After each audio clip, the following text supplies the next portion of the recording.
সদর hospital visit করলাম। আমাদের এখানে জনগণের আসলে এই 25 লক্ষ 24 লক্ষ মানুষের একটাই সদর হসপিটাল। এখানে আগেও আমি অনেকদিন আগে ভিজিট করেছিলাম, ডাক্তার সংকট ছিল, আমরা আবেদন করেছি বিভিন্ন জায়গায়, বেশ কিছু উপজেলা কেন্দ্রিক ডাক্তার এসেছে, কিন্তু সদর হসপিটালে এখন পর্যন্ত কনসালটেন্টের যে আবেদন করেছে ডাক্তারটা এখনও আসেনি।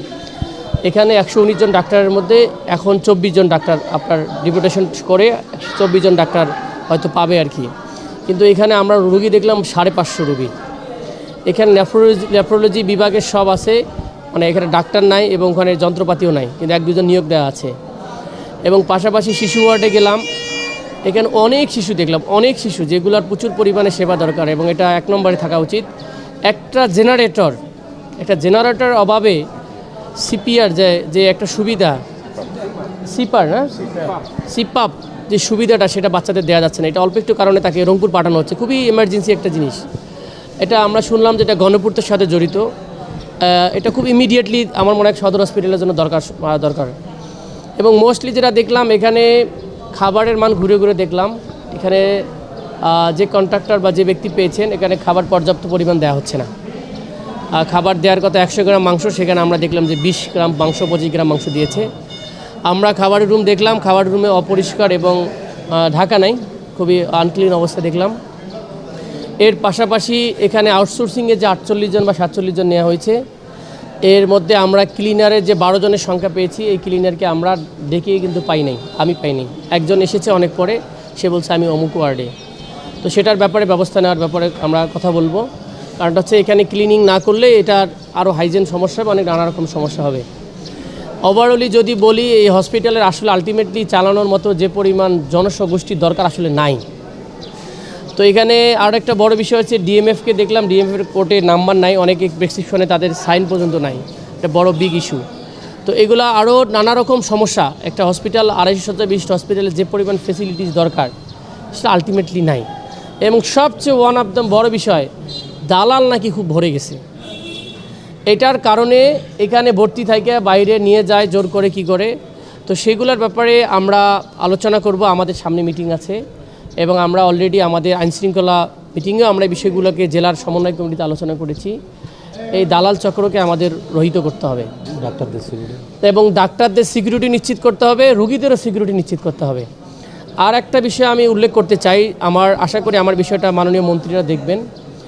ওনারা নার্সিং ডিপার্টমেন্টটাকে এখানে ডক্টরস ডিপার্টমেন্ট থেকে আলাদা করার কারণে অনেক নার্সও আমরা খারাপ দেখতে পাই, সবাই না, অল্প কিছু সংখ্যক, যারা দেখা গেছে যে তাদের পদোন্নতি যেহেতু নার্স আলাদা ডিপার্টমেন্ট হওয়ার কারণে দীর্ঘদিন থাকার কারণে ওনাদের ঔদ্ধত্যপূর্ণ আচরণ আমরা দেখতে পেরেছি।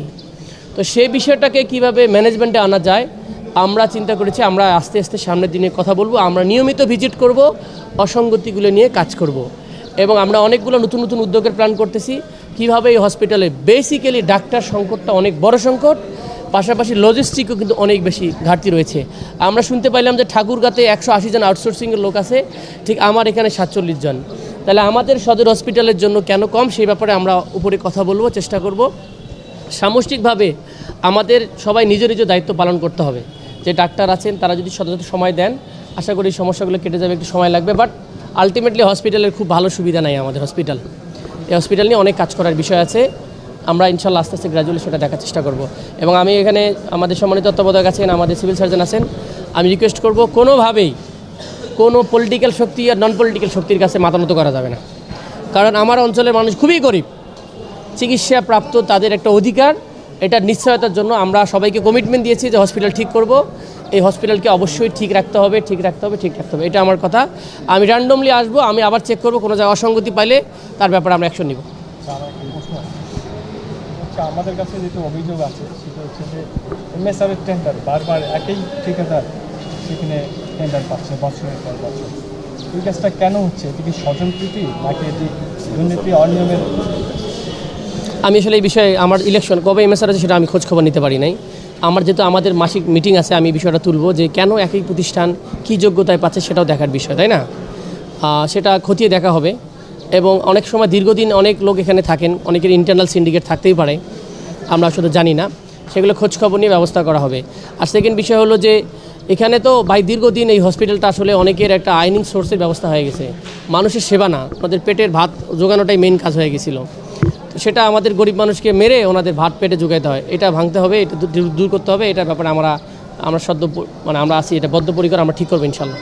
আবার এই টেন্ডারটার ব্যাপারে কিন্তু একই হোক, মানে আমরা এটা নিয়ে বলতে চাচ্ছি না, আমি দেখেছি নিজে, যেহেতু আমরা অনুরোধ করব পলিটিক্যাল এখানে হাসপাতালে রাজনীতি করতে আসেন না ভাই, আল্লাহর হস্তে হসপিটাল নিয়ে কেউ পলিটিক্স করবেন না। এটা এমন একটা জায়গা, আপনি রাত্রে ইনস্ট্যান্ট অসুস্থ হলে আপনাকে রংপুর নিতে হবে না, আপনি মারা যেতে পারেন, কিন্তু আপনাকে এই সদর হসপিটাল আসতে হবে, ঠিক আছে?